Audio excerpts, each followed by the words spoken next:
Hello friends, welcome to Electropixels.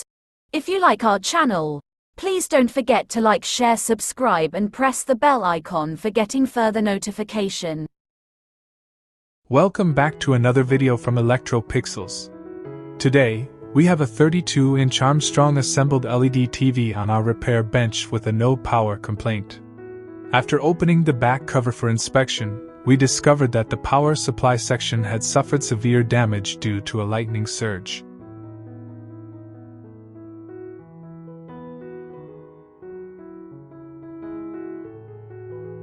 As you can see, several components are completely burnt, and many PCB tracks have also been damaged.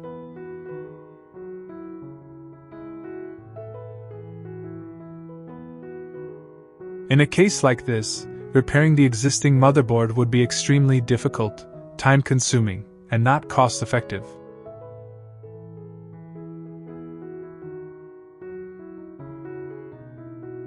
The best solution is to replace the damaged motherboard with a compatible alternate board.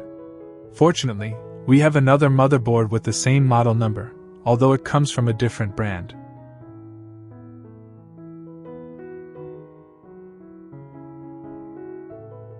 There are only a few minor differences, such as the antenna connector and the audio jack layout, while the remaining connectors and mounting points are identical.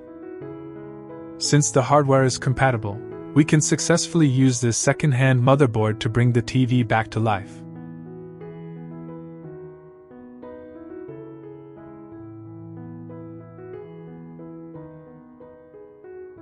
Now we've completed the motherboard installation.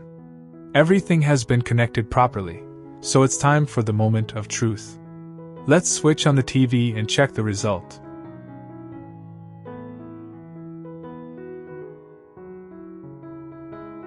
And there it is! The TV has powered on successfully, and is displaying a perfect picture. We've installed a 32-inch Ibell Smart LED TV motherboard, and the television is now working smoothly, just like it did before the failure. This repair proves that when an original motherboard is beyond repair, a compatible alternate motherboard can be an effective and economical solution. If you found this repair helpful, please support Electropixels by liking this video, sharing it with your friends, subscribing to the channel, and pressing the notification bell so you never miss our upcoming TV repair tutorials and electronics projects. Thank you for watching, and I'll see you in the next video with another interesting repair topic.